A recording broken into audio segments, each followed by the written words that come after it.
시청자 여러분 반갑습니다. 오늘의 코인 앵커 이진영입니다. 오늘도 여러분들이 잠든 사이에 일어났었던 글로벌 이슈들과 함께요.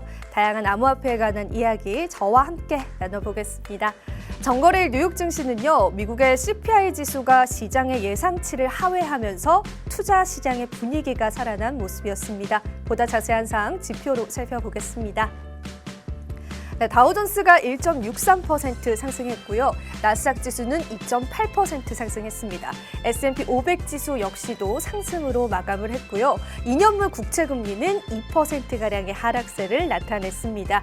그리고 유가가 휘발유 수요 증가에 따라서 상승하긴 했지만요. 사실 이번 CPI 지수의 하락을 이끈 건 에너지의 안정화였습니다. 골드 같은 경우에는 달러 인덱스의 하락세로 인해서 현재 1813선에서 거래되고 있는 모습입니다. 암호화폐 시세도 살펴보겠습니다. 전반적인 분위기 너무나 좋았습니다. 비트코인 시세부터 살펴보시죠.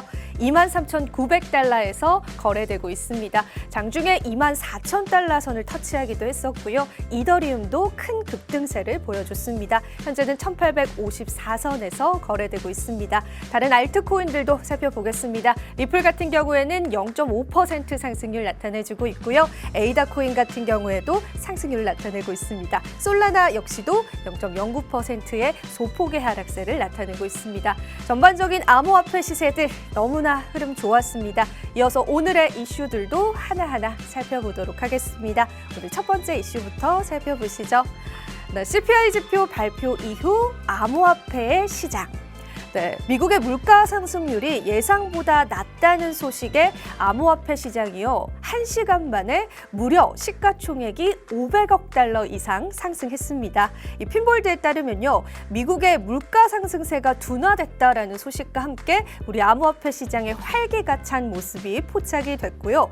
암호화폐 시장의 전체 시가총액이 1조 920억 달러에서 1조 1420억 달러로 상승을 했습니다. 전체 시총이 상승했다라는 건 그만큼 시장에 자금이 많이 유입되고 있다라는 걸 의미하기 때문에 우리가 관련 내용들 계속 체크해봐야 될 것 같고요.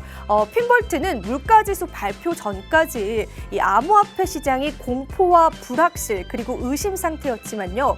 이 비트코인의 가격 조정을 이끌던 이러한 공포 상태에서 많이 벗어난 것으로 해석된다라는 코멘트까지도 덧붙였습니다. 이렇게 첫 번째 이슈 마셔보겠고요. 두 번째 이슈 살펴보겠습니다. 오늘 두 번째 이슈 살펴보겠습니다. 암호화폐 투자자들 비트에서 알트코인으로 자금 이동. 오늘은 한 데이터를 가져와 봤습니다. 이 암호화폐 시장이 그간 위험 성향이 계속해서 개선되면서 비트코인과 스테이블 코인에서 다른 알트코인으로 자금이 이동했다라는 한 데이터 분석입니다. 특히 소형 종목 지수가 큰 폭으로 올랐기 때문에 눈길을 끄는 구간인데요. 이 스몰캡 같은 경우에는 8월에 9% 상승을 했고요. 그리고 중형 종목 같은 경우에는 7% 상승했습니다. 하지만 이 대형 종목, 라지캡 같은 경우는 5% 올랐는데 이 비트코인 같은 경우에는 2% 상승에 그쳤다라고 합니다. 이 비트코인이 알트코인 대비해서 부진한 성적을 보이면서 비트코인의 암호화폐 점유율이요. 6월 중순은 47%였는데 현재는 40.5%로 하락했다라고 합니다. 이 부분 체크해서 비트코인의 점유율들 앞으로 어떻게 되어갈지 우리가 살펴보면 좋을 것 같습니다. 세 번째 이슈 바로 넘어가 보도록 하죠. SEC, CFTC 암호화폐 규정 법안 공동 제안. 얼마 전에 이 CFTC가 SEC가 자신들의 권한을 침범하고 있다라는 외신 기사를 보도해드렸었는데요. 이번에는 미국의 SEC와 CFTC가 같은 법안을 제안을 했습니다. 더블록에 따르면요, 미국 증권거래위원회인 SEC와 또 상품선물거래위원회인 CFTC가 대형 헤지펀드에 대한 암호화폐 보고 규정을 제안했다라고 합니다.